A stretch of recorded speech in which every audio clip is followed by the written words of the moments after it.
Olá pessoal, tudo bem? Hoje eu tô aqui para falar de um assunto um pouquinho diferente do que a gente tem falado nos vídeos anteriores. Eu vou falar sobre psicofobia. Mas antes eu vou explicar para vocês por que esse assunto surgiu, na minha cabeça, não foi do nada. Eu tava outro dia no Twitter quando eu vi algumas pessoas comentarem sobre o reality show A Fazenda, da Record. E lá existe uma pessoa, a Raíssa, que possui transtorno de personalidade borderline, ou limítrofe.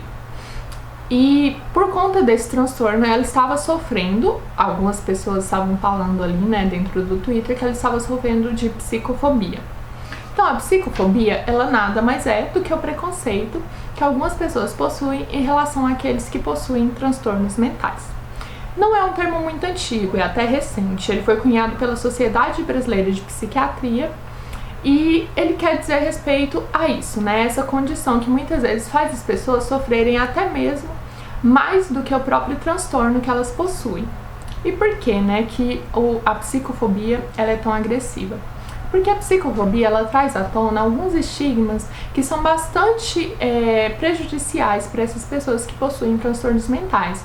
Além disso, ela traz também muitas questões que, por conta do próprio transtorno, elas já são complicadas na vida dessas pessoas e potencializa esses sentimentos, como é o caso da Raíssa, por exemplo, que possui transtorno de personalidade borderline. O que é o transtorno de personalidade borderline, Vamos falar um pouquinho disso antes da gente voltar pro tema psicofobia. Ele é conhecido exatamente pelo nome, borderline, ou seja, borda, limite, limítrofe também. Então essa pessoa que possui o transtorno de personalidade borderline, ela tá sempre no limite. Então ela tem um comportamento, um humor muito instável.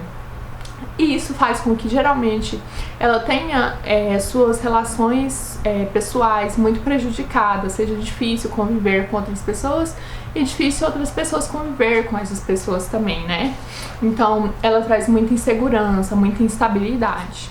E por conta disso, essa questão, esse transtorno que a Raíssa possui, ele foi muito comentado nas redes sociais porque aparentemente não foi uma coisa tão bem conversada antes que ela entrasse dentro de um reality show, que é uma coisa que está voltada à convivência, é televisionado, então é uma exposição muito grande e isso pode ser muito prejudicial para ela.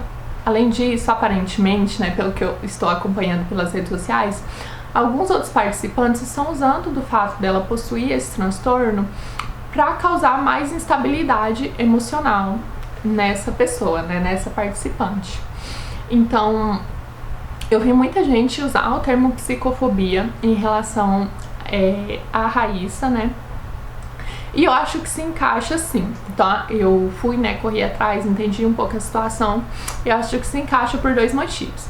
Primeiro motivo que as pessoas estão banalizando, tanto, eu não tenho certeza se lá dentro sim, porque eu não acompanho muito de perto, mas aparentemente as pessoas estão banalizando o transtorno dela, banalizando uma condição psicológica que ela tem e colocando como se fosse uma coisa pequena, uma coisa que não influenciasse muito, como se fosse drama dela.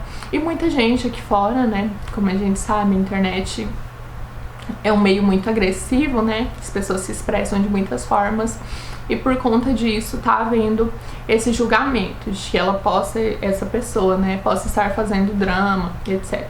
Eu acho que a gente precisa olhar os transtornos mentais muito por essa ótica. Não é muito possível separar as atitudes da pessoa do transtorno, principalmente quando ele é um transtorno de personalidade, como é o caso. Outros moldes de formas diferentes, tanto que a gente vê ela ser aplicada atualmente, principalmente por meio da internet, por meio do hate na internet, ela continua estigmatizando, continua colocando em exclusão e continua apagando essas pessoas, silenciando as pessoas que sofrem de transtornos mentais, como se aquilo não fosse uma coisa importante a ser discutida, como se aquilo fosse algo que devesse ser apagado, colocado em segredo. Então, se você possui um transtorno mental, guarda isso pra você, mas não é bem assim, gente? A gente precisa, então, trabalhar para um convívio social potente e frutífero. O que eu quero dizer com isso? A gente precisa construir uma ideia em volta dos transtornos mentais, em volta dessas condições, que seja de potência, que seja de entender como que essa pessoa está se sentindo, quais são as características particulares de cada transtorno. Então, saber conviver com isso e trazer cada vez mais potência para que essa pessoa possa conviver em sociedade, possa se dar bem com outras pessoas, enfim, possa fazer tudo que ela quiser fazer e que ela tiver potência para fazer, e não limitar essas pessoas, trazer preconceito, falar coisas ruins, tá sempre colocando como se ela fosse uma pessoa doente que não consegue fazer nada, porque isso prejudica muito. E nós sabemos, né, nós psicólogos sabemos, quem possui o transtorno de personalidade diagnosticado sabe disso também, outras pessoas da área da saúde, do social, da assistência social provavelmente sabem isso também, que é muito difícil para uma pessoa que possui um transtorno mental. E eu vou fazer até chamar bastante atenção para os transtornos de personalidade e de humor. Como que é difícil para essa pessoa conseguir sair ali daquele papel, daquele rótulo, né, de uma pessoa doente, de uma pessoa diagnosticada, para uma pessoa que pode conviver, fazer as coisas normalmente. E quando a gente aponta o dedo, quando a gente limita, fala que não pode, que não consegue, ou fala que é drama, enfim, tantas outras coisas, né? A gente está contribuindo muito para o silenciamento dessa pessoa e a gente está, sinto muito dizer, piorando o transtorno mental que ela possui. E eu digo isso ciente de que conviver com a pessoa que possui um transtorno mental, seja ele qual for, é muito difícil. Reconheço isso. Eu acho importante que a gente entenda isso e não romantize esses transtornos mentais, porque é muito difícil, gente.